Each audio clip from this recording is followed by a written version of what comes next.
Aujourd'hui, on met les grands-pères à l'honneur. On a déjà parlé des mamies et je vous renvoie vers la vidéo qui leur est dédiée. Alors, pas de jaloux, parlons aujourd'hui des papis. Et la littérature jeunesse regorge de jolis albums sur la relation particulière d'un enfant avec son grand-père. Alors on en profite!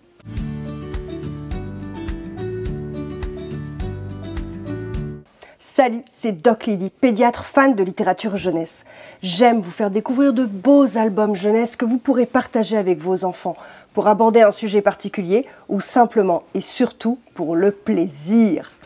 Alors pensez à vous abonner, likez si vous aimez, postez-moi un petit commentaire si vous en avez et parlez-en autour de vous. Aujourd'hui, je vous propose des albums tendres sur les papis. Alors, comment vos enfants appellent vos parents respectifs? Grand-père, papy, papou, grand-papy? J'adore ces petits noms affectueux que les enfants dégotent et qui symbolisent ce lien si particulier et singulier avec leur grand-père. Un grand-père, c'est une autre figure d'attachement pour les enfants, avec qui ils ont souvent un lien de complicité, de confiance et d'amour différent de celui des parents, et qui est super important pour les enfants. Un lien transgénérationnel, un grand-père garant de l'histoire familiale, une transmission aussi culturelle qui va structurer les enfants, les aider à se construire et à grandir. Pour rester toujours près de mon cœur. Près de mon cœur de Magali Clavelet aux éditions Cépage. Un très joli album sur la transmission entre un grand-père et sa petite-fille, dans des illustrations douces et lumineuses au crayon de couleur. Un texte court, poétique. Un homme, au début de sa vie, sème des graines et regarde sa forêt grandir, évoluer. Tout au long de sa vie, il la chérit. Et devenu grand-père, d'une petite fille très malicieuse d'ailleurs, ce sont les secrets de sa forêt qu'il lui apprend. Il l'initie, lui transmet, lui montre et l'invite à regarder, à prendre soin, dans de doux moments de complicité. Pour lui offrir, à elle, les graines qu'elle fera pousser à son tour. La forêt comme métaphore du cycle de la vie qui se perpétue au fil des générations. Superbe. Les enfants adorent questionner les histoires de famille. Et ils adorent quand ils demandent « Elle était comment, maman, quand elle était petite ?» Et papa, il faisait beaucoup de bêtises. Il avait de bonnes notes, lui aussi, à l'école. Et généralement, les grands-pères en rajoutent un petit peu, non ? Et puis avec les grands-pères, les règles sont forcément un peu différentes. Et ça, c'est ça qui est bien. Les enfants apprennent une autre façon de vivre, d'autres activités, d'autres passions, un autre rythme, un autre quotidien. D'ailleurs, ils sont souvent beaucoup plus cool que les parents, et des fois, ça nous fait râler d'ailleurs. Et peut-être un peu plus disponibles aussi.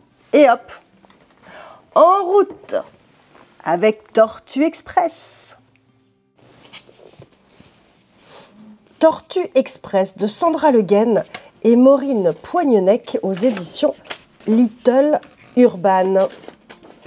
J'aime bien cet album, un peu décalé mais tendre, qui met en scène une tortue qui vient chercher les enfants à l'école, enfin à la garderie et à la crèche aussi, pour comprendre à la fin que cette tortue, en fait, c'est le grand-père. Lent comme une tortue, jolie métaphore. Du coup, on embarque sur son dos avec toute la petite fratrie et ses enfants avec le petit rituel de la sortie d'école qu'ils attendent impatiemment. Pour une joyeuse balade et un lien attendrissant entre ce papy tortue et chacun de ses petits-enfants. Dans ce temps de retour à la maison dans lequel tous les enfants se reconnaîtront. Opus d'une chouette série des deux mêmes autrices.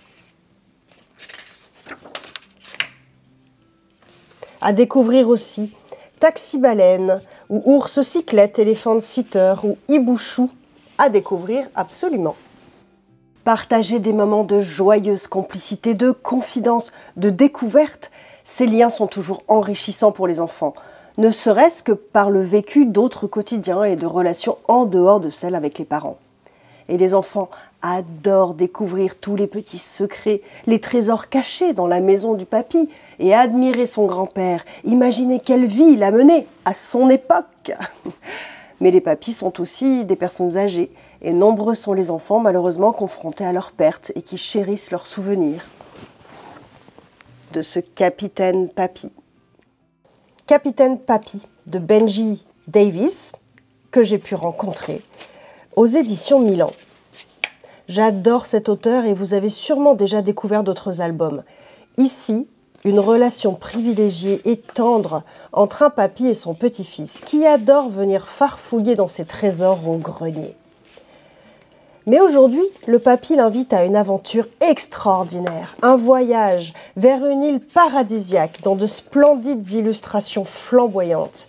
Il partage les moments de découverte, il en explore tous les recoins de cette île merveilleuse et partage cette transition et on comprend alors la métaphore, tout en douceur, du grand-père qui va au paradis. Le garçon laisse son grand-père sur cette île et revient dans sa vie pour chérir toujours le souvenir de ce grand-père adoré, avec un lien indéfectible. Très beau. Papy gâteau, papy bricoleur, papy jardinier, les papys ont une place particulière dans le cœur de leurs petits-enfants. Ils leur racontent des histoires, leur transmettent des valeurs, leur livrent des souvenirs et partagent évidemment les histoires de famille, tout en étant gardiens de l'histoire avec un grand H. Alors évoquons les papys dans les albums que l'on partage avec eux. Lire avec un enfant permet de partager leur histoire et les liens singuliers qui les unissent aux membres de leur famille. Alors profitez-en.